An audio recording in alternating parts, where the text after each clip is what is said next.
Hello everyone, I am CA Manas Arora और मैं CA intermediate को advance accounts and financial management का सब्जेक्ट पढ़ाता हूँ। तो आज के इस वीडियो में हम करने जा रहे हैं जी one of the most important confusing points जो कि स्टूडेंट को लगते हैं financial statements of a company के चैप्टर में। इस चैप्टर में एक स्टॉक का पॉइंट है जो कि बहुत कंफ्यूजन क्रिएट करता है। हमारे statement of P and L में भी स्टॉक के 3 आइटम्स हैं, उसमें भी कंफ्यूजन होते हैं कि कहाँ पर कौन सी आइटम और कब आएगी, और क्लोजिंग स्टॉक कहाँ पर दिया होना चाहिए, ओपनिंग कहाँ पर दिया होना चाहिए। तो ये सारी चीज़ों का आज अपन छोटी सी समरी करेंगे फटाफट से, ताकि आपको पेपर में कोई भी इशू ना आए। मैं ये अश्योर करता हूँ कि ये वीडियो देखने के बाद आपके स्टॉक की कंफ्यूजन फाइनेंशियल स्टेटमेंट में दूर हो जाएगी। ठीक है जी, शुरुआत करते हैं वीडियो की। उससे पहले मैं आपको ये रिक्वेस्ट करूंगा कि प्लीज़ चैनल को सब्सक्राइब ज़रूर कर लो, क्योंकि आपके एक सब्सक्रिप्शन के बटन से हमें बहुत कॉन्फिडेंस मिलता है और आपकी तो कोई कॉस्ट है ही नहीं इसमें। आप में से 60% लोग वीडियोस तो देखते हैं बट चैनल को सब्सक्राइब नहीं करते, तो प्लीज़ चैनल को सब्सक्राइब कर लीजिए। शुरुआत करते हैं जी वीडियो से। होप सो आप लोगों ने सब्सक्राइब कर लिया होगा। ठीक है जी, आइए जी। जब भी आप फाइनेंशियल स्टेटमेंट्स ऑफ कंपनी बना रहे हैं, फाइनेंशियल स्टेटमेंट्स ऑफ कंपनी का मतलब है बैलेंस शीट और पी एंड एल वाला जो क्वेश्चन है, जो कि आपका क्वेश्चन नंबर 2 में आता है फाइनेंशियल स्टेटमेंट्स का, जो 14 मार्क्स का आपको पूछा जाता है, उसमें स्टॉक के पॉइंट को बड़ा ध्यान से देखना है। जब भी आप क्वेश्चन नंबर 2 कर रहे होंगे अपने एडवांस अकाउंट्स के क्वेश्चन पेपर में, तो हमेशा स्टॉक के लिए 2 चीज़ों को बहुत सबसे पहले आइडेंटिफाई कर लेना कि जो आपके पास स्टॉक दिया हुआ है वो कौन सा स्टॉक है और वो कौन सी डेट का स्टॉक है। सर मतलब अब जैसे मैन्युफैक्चरिंग एंटिटी के लिए 3 तरह का स्टॉक एग्जिस्ट कर सकता है। एक मैन्युफैक्चरिंग कंसर्न में 3 तरह का स्टॉक हो सकता है। फॉर एग्जांपल मैं एग्जांपल ले लेता हूँ कि ये मैं एक शर्ट मैन्युफैक्चरिंग मेरी यूनिट है। इस शर्ट मैन्युफैक्चरिंग यूनिट में मेरे पास किस किस तरह का स्टॉक 31 मार्च को पड़ा हो सकता है। रॉ मटेरियल, मेरे पास धागा पड़ा हो सकता है जिससे मैं ये शर्ट बनाऊंगा। मेरे पास वर्क इन प्रोग्रेस हो सकता है, कोई हाफ स्टिच्ड शर्ट हो सकती है मेरे पास जो पड़ी हो, और फिनिश गुड जो मेरे पास फुली स्टिच्ड शर्ट पड़ी हो। मेरे पास ये 3 तरह के स्टॉक हो सकते हैं। ट्रेडर के लिए, ट्रेडर का कौन होता है, जो मार्केट से सामान खरीद के लेके आता है और अपने कस्टमर्स को बेच देता है। अब जैसे अगर मैं शर्ट का ट्रेडर हूं, तो मैं कहीं किसी फैक्ट्री से ये शर्ट को लेके आऊंगा और एक कस्टमर को मैं बेच दूंगा, तो मेरे पास सिर्फ एक ही तरह का स्टॉक होगा। कौन सा? Stock in trade. याद रखना, मैन्युफैक्चरर के लिए जो फिनिश गुड्स होता है, मैन्युफैक्चरर के लिए जो फिनिश गुड्स होता है वो ट्रेडर के लिए स्टॉक इन ट्रेड होता है। अब जैसे ये शर्ट है, ये पूरी बन चुकी है, पर मैन्युफैक्चरर पता है क्या कहेगा, अरे ये तो मेरा फिनिश गुड्स है।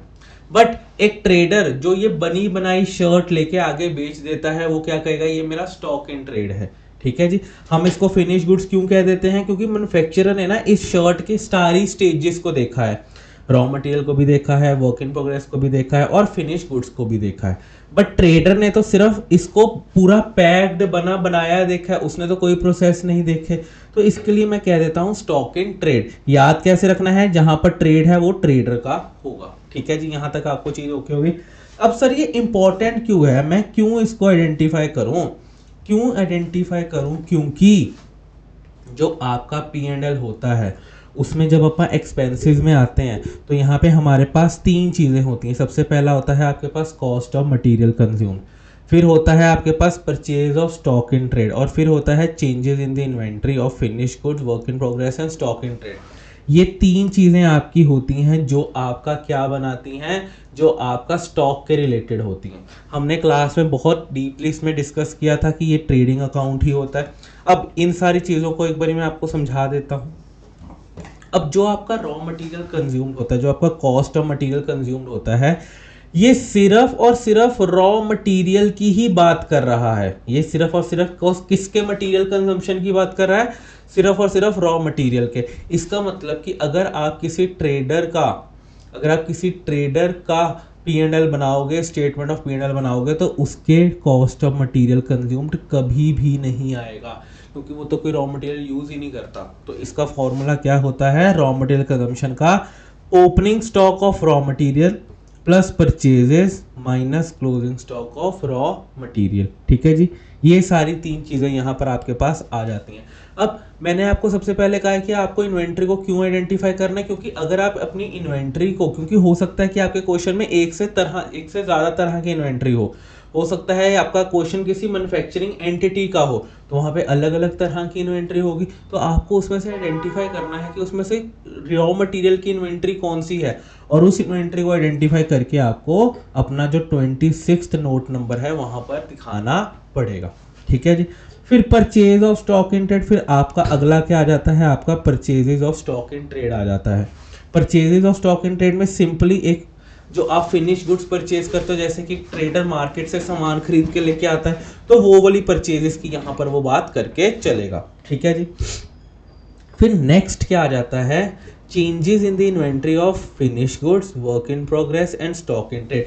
अब ध्यान दीजिए यहाँ पर यहाँ पर उसने कहीं पे रॉ मटेरियल का चेंज लिखा है, नहीं लिखा, क्योंकि भैया रॉ मटेरियल का चेंजेस किसको कहते हैं आप, ओपनिंग माइनस क्लोजिंग, तो वो ऑलरेडी यहाँ पर हो गया ना रॉ मटेरियल कंज्यूम्ड में ओपनिंग और क्लोजिंग।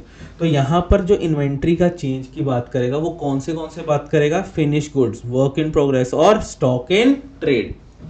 ठीक है जी। सबसे पहले तो मेरे को क्योंकि आइडेंटिफिकेशन क्यों करनी है कौन से तरह की इन्वेंट्री, ताकि मैं यहां पर सही से डाल सकूं। ठीक है जी।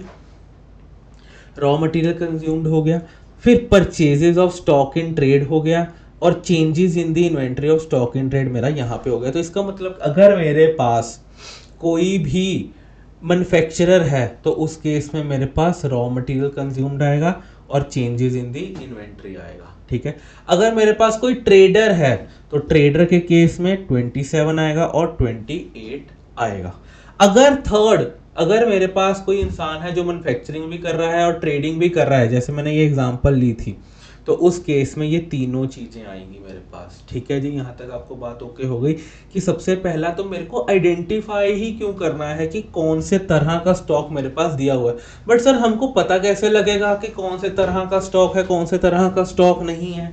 ये आपको क्वेश्चन की लैंग्वेज देख के पता लग जाएगा कि यार ये कौन से तरह के स्टॉक की बात कर रहा है। कई बार वो आपको स्पेसिफिकली लिख के दे देगा कि ये रॉ मटेरियल फिनिश गुड्स का है, ये क्लोजिंग स्टॉक रॉ मटेरियल का है, ये क्लोजिंग स्टॉक फिनिश गुड्स का है, वो आपको स्पेसिफाई लिख के देगा। नहीं तो अगर आपको याद हो, जैसे कि हमने एक क्वेश्चन किया था आपका, हमने क्वेश्चन किया था इंटरनेशनल होटल्स वाला, यहाँ पर आ जाइए, क्वेश्चन नंबर है हमारी बुक में इंटरनेशनल होटल्स लिमिटेड वाला, एक हमारी बुक में क्वेश्चन है। अब यहाँ पे उसने कुछ नहीं दिया था, उसने सिर्फ यहाँ पर आपको इन्वेंट्री इन हैंड दे दिया था वाइन, सिगरेट्स एंड सिगार्स का और फूड स्टफ का। देखिए अब यहाँ पर उसने कुछ नहीं दिया, बट इंटरनेशनल होटल है, एक होटल की बैलेंस शीट, एक होटल का ट्रायल बैलेंस आपको दिया हुआ है। उसने कहा वाइन, सिगरेट्स एंड सिगार मैं जैसे ही पीछे से खरीद के लेके आता हूँ मैं वैसे ही आगे बेच देता हूँ। तो इसका मतलब है वो वाइन, सिगरेट्स एंड सिगार्स की क्या कर रहा है, वो ट्रेडिंग कर रहा है, पीछे से खरीद के लेके आता है और आगे कस्टमर को सर्व कर देता है। बट जो उसके पास फूड स्टफ की इन्वेंट्री पड़ी थी, फूड स्टफ का मतलब क्या हो गया, अब आप होटल में जाते हो, ठीक है, अब होटल जो आप सब खाना खाने जाते हो वहां पर क्या वो वैसा ही खाना पीछे से परचेज करता होगा? नहीं। फॉर एग्जाम्पल अगर आज आप एक पनीर की डिश उससे मंगवा रहे हो, तो पनीर की डिश में जो पनीर है वो उसने कहीं से खरीदा होगा, जो पनीर की ग्रेवी है जो उसने वो कहीं से मसाला बनाने के लिए प्याज, टमाटर, वो सारी चीज़ें उसने खरीदी होंगी। क्या मैं ये कह सकता हूँ कि जो होटल है वो वाइन, सिगरेट्स एंड सिगार की तो ट्रेडिंग कर रहा है, क्योंकि वो वाइन में तो कुछ अपना वैल्यू एडिशन नहीं कर रहा, सिगरेट में कोई वैल्यू एडिशन नहीं कर रहा, बट फूड स्टफ वो पीछे से खरीदता होगा, सब्जियां, पनीर, तेल, मसाले, बट आपको सर्व क्या करता है, एक पूरी बनी बनाई डिश सर्व करता है। तो मैं कह सकता हूं कि वो फूड स्टफ की एक तरह से जो खाना बना रहा है वो उसकी मैन्युफैक्चरिंग कर रहा है, but wine, cigarettes and cigars की वो ट्रेडिंग कर रहा है। तो इस तरह से इस क्वेश्चन में आपके पास दोनों तरह की इन्वेंट्री है।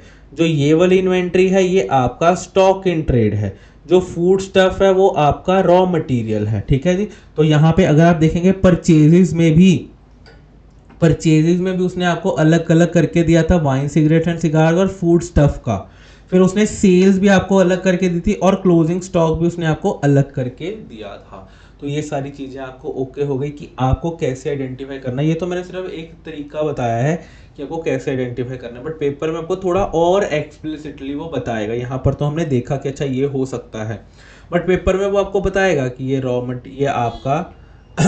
ये आपका रॉ मटेरियल है, ये आपका स्टॉक इन ट्रेड है, वो आपको कोई ना कोई हिंट देगा। तो सबसे पहले आपको ने आइडेंटिफाई कर लिया कि भैया कौन से तरह का स्टॉक है। आपको आइडेंटिफाई करने की जरूरत क्यों आन पड़ी, ताकि आप उनको तरीके से इन तीन चीजों में आप लोकेट कर सकें। ठीक है जी।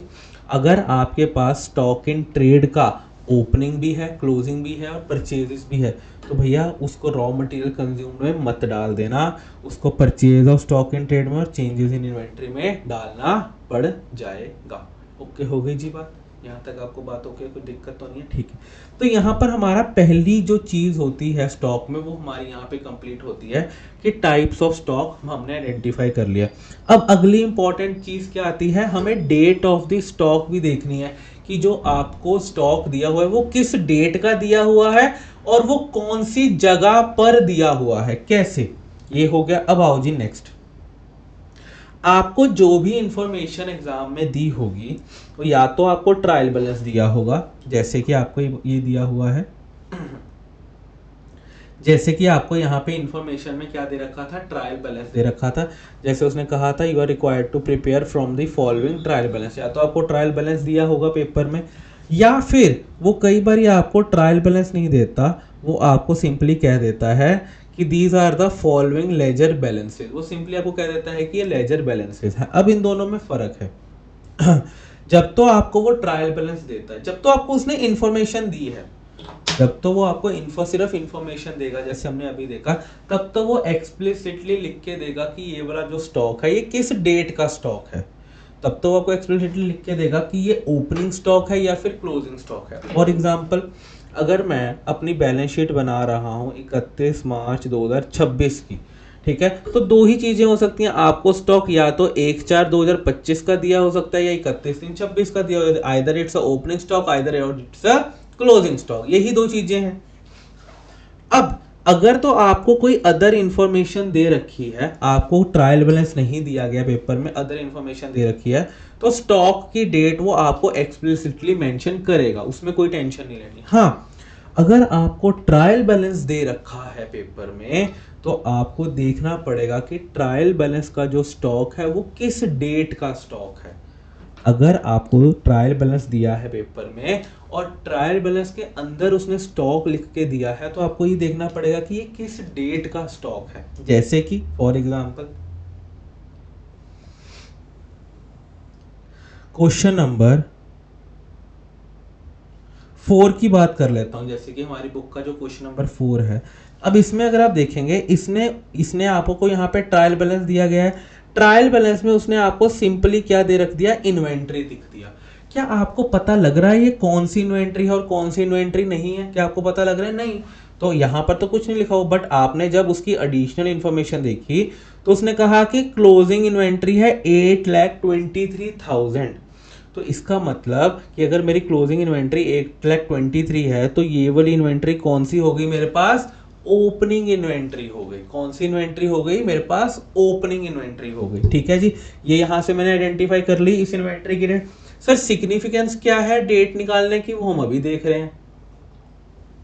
अब अगले ही क्वेश्चन में, अगला तो चलो इंटरनेशनल होटल्स वाला क्वेश्चन था, उसमें इतना उसने स्पेसिफिकली लिख के दे दिया था कि ट्रायल बैलेंस के अंदर ओपनिंग इन्वेंट्री और बाहर क्लोजिंग इन्वेंट्री है।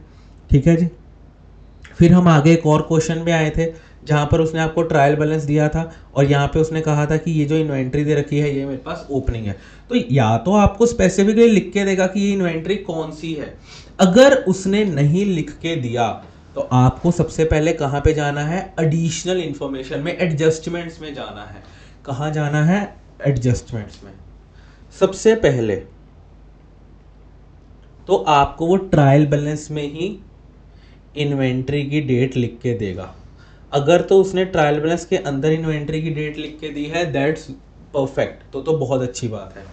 अगर no date of inventory in trial balance, अगर आपको कोई भी इन्वेंट्री की डेट नहीं दी हुई ट्रायल बैलेंस में, फिर आपको क्या करना है? फिर आपको जाना है आपकी एडिशनल इंफॉर्मेशन में, या फिर मैं कहूं एडजस्टमेंट्स में। मैं आपको लिख ही देता हूं, आपका टाइम बचेगा। हाँ जी, मैंने लिख लिया जी। अभी आप भी लिख लेना, नोट कर लेना, नहीं तो मैं ये पीडीएफ अपने टेलीग्राम चैनल पे डाल दूंगा, वहां से ले लेना इस पीडीएफ को। अब देखो, या तो आपको ट्रायल बैलेंस में वो इन्वेंट्री की डेट लिख के देगा, जैसे कि हमने अभी देखा, दैट्स गुड, वहां पे तो हमको क्लैरिटी हो गई। अगर उसने ट्रायल बैलेंस में इन्वेंट्री की डेट नहीं लिखी, अगर उसने ट्रायल बैलेंस में इन्वेंट्री की डेट नहीं लिखी, तो चुपचाप जो नीचे एडिशनल इन्फॉर्मेशन, जो नीचे एडजस्टमेंट दी होती है, वहां पर आ जाना। अगर वहां पर आके आपको कोई भी इन्वेंट्री के रिगार्डिंग इंफॉर्मेशन मिल रही है, अगर उसने आपको कह दिया कि जो ऊपर ट्रायल बैलेंस में इन्वेंट्री है वो क्लोजिंग है, ओपनिंग है, या फिर आपको आइडेंटिफाई हो रहा है कि अच्छा कि ये ऊपर इन्वेंट्री दी हुई कौन सी है, वो अगर कुछ ऐसी इंफॉर्मेशन होगी आपको पता लग जाएगा, टेंशन नहीं लेनी। अगर तो आपको आइडेंटिफाई हो रहा है कि वो क्लोजिंग इन्वेंट्री है या ओपनिंग इन्वेंट्री है, दैट्स ओके। अगर आपको ट्रायल बैलेंस की एडजस्टमेंट में भी कोई इंफॉर्मेशन नहीं दी हुई, ट्रायल बैलेंस के अंदर भी कोई डेट नहीं दी हुई, तो no information about inventory is given, तो अज्यूम कर लेना कि जो ट्रायल बैलेंस के अंदर इन्वेंट्री दी हुई है ना, वो क्लोजिंग इन्वेंट्री है। कौन सी इन्वेंट्री है? वो क्लोजिंग इन्वेंट्री है, जिसका मतलब है कि जिस दिन आपको ट्रायल बैलेंस दिया गया है उसी दिन की इन्वेंट्री है। और अगर ट्रायल बैलेंस के अंदर आपको क्लोजिंग इन्वेंट्री दी होगी, अगर आपको ट्रायल बैलेंस के अंदर क्लोजिंग इन्वेंट्री दी होगी, तो जो ट्रायल बैलेंस के अंदर की परचेजेज हैं वो आपकी एडजस्टेड परचेजेस कहलाएगी। एडजस्टेड परचेजेस सर क्या होता है वो अभी देखेंगे। ध्यान में क्या रखना है कि अगर आपके ट्रायल बैलेंस के अंदर क्लोजिंग इन्वेंट्री दे रखी है, तो जो आपकी परचेजेस होंगी वो क्या हो जाएंगी? वो आपकी एडजस्टेड परचेजेस हो जाएंगी। ठीक है जी, यहाँ तक हो गया। मैं नोट कर लेना, नहीं तो ये पीडीएफ आपको मेरे उस पर मिल जाएगी, कोई टेंशन नहीं। अब यहाँ पर आ जाते हैं। अब अगर तो ट्रायल बैलेंस के अंदर आपके पास ओपनिंग इन्वेंट्री है, वेल एंड गुड। अगर आपके पास ट्रायल बैलेंस के अंदर ओपनिंग इन्वेंट्री है तो वो ऐसे दिख रही होगी, स्टॉक इतना दिया हुआ है, परचेजेज इतनी दी गई हैं, और आपके पास एडिशनल इन्फॉर्मेशन में क्लोजिंग स्टॉक इतना दे रखा है। ठीक है, ऐसी ही चीजें होंगी। अब देखो, मैंने आपको कहा था कि अगर स्टॉक दे रखा है, आपको आइडेंटिफाई हो रहा है नहीं, तो एडिशनल इन्फॉर्मेशन में आ जाना, आ गई, वहां पे क्लोजिंग स्टॉक की वैल्यू पता लग गई। तो इसका मतलब है कि अगर क्लोजिंग स्टॉक 500 है तो ये वाला स्टॉक क्या है? मेरा ओपनिंग स्टॉक। ठीक है जी, तभी मैंने कहा ट्रायल बैलेंस के अंदर आपके पास क्या है? ओपनिंग स्टॉक है। अब if opening stock is given in the trial balance then the purchases is शुद्ध परचेजेस। सर ये शुद्ध परचेजेस क्या होता है और आपकी एडजस्टेड परचेजेस क्या होता है? अब देखिए, फॉर एग्जांपल मैं एक एग्जांपल ले रहा हूं आपके साथ कि आपके घर में कोई भी शादी का प्रोग्राम है या फिर वैसे ही कोई आपने फंक्शन रखवाया हुआ है। तो अगर आप फंक्शन रखवाते हो तो ऑब्वियस सी बात है कि घर में आपके हलवाई आएंगे। तो अगर घर में आपने हलवाई आए हैं तो आपने सोचा कि यार क्यों ना हम मूंग दाल का हलवा अपने डेजर्ट्स में रखें। तो आपने कहा ठीक है, तो मूंग दाल के हलवे के लिए हलवाई भाई साहब ने कहा कि भैया 15 डब्बे घी के मंगवा लेना। ठीक है, आपने कहा अच्छा 15 डब्बे चाहिए, कोई बात नहीं, 5 डब्बे तो मेरे घर में ही पड़े हैं, मैं वो दे दूंगा। तो अब हमारे जैसे लोग क्या करेंगे, वो बाहर से जाके, मार्केट से जाके कितने डब्बे लेके आएंगे? 10 डब्बे। बट जब भी घर में फंक्शन होता है हम कहते हैं यार चलो कोई नहीं, एक आधा डब्बा एक्स्ट्रा ही ले आते हैं, बच गया तो देख लेंगे। तो भाई ने कितने डब्बे मांगे थे? 15। मैं कितने डब्बे बाहर से ले आया? 5 डब्बे। ओ सॉरी, मैं घर से कितने डब्बे निकाल लिए मैंने? 5 डब्बे। और बाकी के 12 डब्बे मैं मार्केट से ले आया। मैंने कहा चल कोई नहीं यार, एक आधा एक्स्ट्रा ही ठीक है। तो अब प्रोग्राम हो गया, सब हो गया। जब वापस जाने लगे हम, तो हलवाई ने कहा भैया आपके ना 3 बॉक्सेस बच भी गए हैं, वो 3 बॉक्सेस लेफ्ट हो गए। चलो ठीक है। अब मेरे को एक बात बताओ, आपसे कोई पूछ रहा है कि यार उस मूंग दाल हलवा तो बहुत टेस्टी था, उसको बनाने में कितने घी के डब्बे लग गए होंगे? तो आप क्या कहोगे? 12 घी के डब्बे लग गए, 17 घी के डब्बे लग गए, या फिर आप कहोगे यार देख 5 घी के डब्बे मैंने घर से दे दिए, 12 मैं बाहर से ले आया, टोटल कितने डब्बे मैंने हलवाई भाई को दे दिए? 17 डब्बे। उसमें से 3 डब्बे उसने मेरे को वापस कर दिए। तो मूंग दाल के हलवे में टोटल कितने डब्बे लगे हैं? 14 डब्बे लगे हैं। तो वैसे ही मैं क्या कह सकता हूं कि 5 डब्बे मेरे पास ओपनिंग स्टॉक पड़ा था, 12 डब्बे मैंने परचेजेस कर लिया, और 3 डब्बे मेरे पास क्लोजिंग स्टॉक पड़ा है। तो क्या कह सकता हूं, क्या मेरा 14 बॉक्सेस की कंजम्पशन हुई है?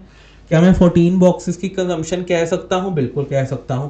इसी को, ये जो कंजम्पशन है ना, इसी को ही मैं एडजस्टेड परचेजेस भी कह देता हूं। इसको मैं क्या कह देता हूं? एडजस्टेड परचेजेस भी कह देता हूं। अब अगर मेरे पास, बहुत ध्यान से देखना, अगर मेरे पास ट्रायल बैलेंस के अंदर क्लोजिंग स्टॉक दे रखा है, जो मैंने आपको यहां पे लाइन लिखवाई कि अगर मेरे पास ट्रायल बैलेंस के अंदर क्लोजिंग स्टॉक है तो purchases will be adjusted purchases. अगर मेरे पास क्लोजिंग स्टॉक ट्रायल बैलेंस के अंदर है और क्लोजिंग स्टॉक मेरे को अंदर ट्रायल बैलेंस में दे रखा है तो जो परचेजेस होगी वो एडजस्टेड परचेजेस कहलाएगी। अब इस क्वेश्चन में क्या आप मेरे को एडजस्टेड परचेजेस निकाल के दे सकते हो? इस क्वेश्चन में एडजस्टेड परचेजेस का फॉर्मूला क्या आता है? Opening plus purchases minus closing. तो क्या मैं कह सकता हूं कि मेरी एडजस्टेड परचेजेस 2500 थी? बिल्कुल।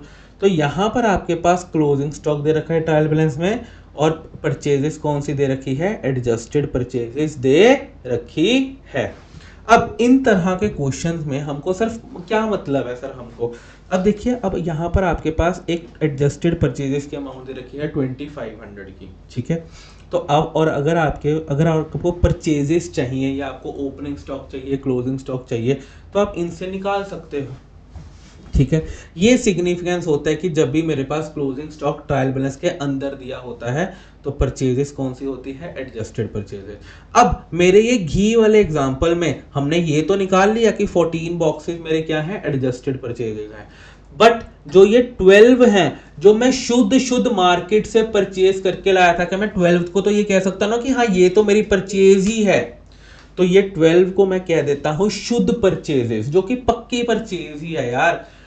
14 को कह देता हूं एडजस्टेड परचेजेस, क्योंकि यहां पर जो परचेजेस है वो ओपनिंग और क्लोजिंग के साथ एडजस्ट हो रखी है, ठीक है जी। यहां तक कोई प्रॉब्लम तो नहीं है ना आपको? चलें जी आगे। यस, तो यहां पर if opening stock is given in the trial balance then the purchases is शुद्ध परचेजेस, जैसे कि 12 थी, ठीक है। If closing stock is given in the trial balance then the purchases given in the trial balance is adjusted purchases. It is calculated as opening plus purchases minus closing. Okay हो गई जी बात। यही बात थी जो आपके स्टॉक के related थी। और कई बार क्या होता है, अगर आपको एडजस्टेड परचेजेस रॉ मटेरियल की दे रखी है, अगर आपको एडजस्टेड परचेजेस रॉ मटेरियल की दे रखी है, ये तो as it is raw material consumed में आ जाएगी, क्योंकि रॉ मटेरियल कंज्यूम्ड भी क्या होता है? Opening plus purchases minus closing. But अगर आपको यहां पर एक और लाइन लिखवा लेता हूं मैं, if adjusted purchases is of raw material then it will be shown in raw material consumed. Then तो ये तो आपका सीधा सीधा कहां पर आ जाएगा? रॉ मटेरियल कंज्यूम्ड में ही आ जाएगा, क्योंकि आपका रॉ मटेरियल कंज्यूम्ड का भी फॉर्मूला क्या होता है? आपका opening plus purchases minus closing. ये तो सिंपली उधर ही आ जाएगा। But if adjusted purchases is of stock in trade then we need to find out, ये लिख लो भैया, we need to find out purchases first because we need to show it in P&L separately। मैं क्या कह रहा हूं यहाँ पे, अगर तो आपके पास एडजस्टेड परचेजेस रॉ मटेरियल की दे रखी है, फिर तो आप उसको सीधा सीधा एडजस्टेड परचेजेस को उठा के कहां डाल दोगे? रॉ मटेरियल कंज्यूम्ड में डाल दोगे। बट अगर आपके पास adjusted purchases stock in trade की दे रखी है, अगर आपके पास यहाँ पे adjusted purchases stock in trade की है, तो सबसे पहले आपको शुद्ध परचेजेस निकालनी पड़ेगी। क्या निकालनी पड़ेगी आपको? शुद्ध परचेजेस निकालनी पड़ेगी। शुद्ध परचेजेस क्यों निकालनी पड़ेगी? क्योंकि यहाँ पर जब मैं अपना P&L बना रहा हूँगा तो मेरे को यहाँ पे purchase of stock in trade लिखना होगा, और ये कौन सा परचेज है? ये शुद्ध परचेज है, ठीक है जी। हो गई जी बात, यहाँ तक क्लियर हो गई आपको? ये वाली PDF मेरे आपको टेलीग्राम चैनल पर मिल जाएगी, इसका आप एक बार प्रिंट करा लेना, और एक दो क्वेश्चन जब आप खुद सॉल्व करोगे तो या आपको मैं 100% कह सकता हूँ कि ये वाला कंसेप्ट आपका ओके हो जाएगा। सुनने से, जब आप इसको सुन के और इस पीडीएफ को अपने पास रख के क्वेश्चन सॉल्व करोगे तो आपका 100% हो जाएगा, ये मेरी गारंटी है आपको। ठीक है जी, थैंक यू वेरी मच। मिलते हैं जी नेक्स्ट वीडियो में। प्लीज़ चैनल को सब्सक्राइब ज़रूर कर लेना अगर आपको लगता है कि कुछ वैल्यूएबल कंटेंट आपको मिल रहा है, क्योंकि यही हमारी मोटिवेशन का एक जरिया है। Thank you ji, thank you very much.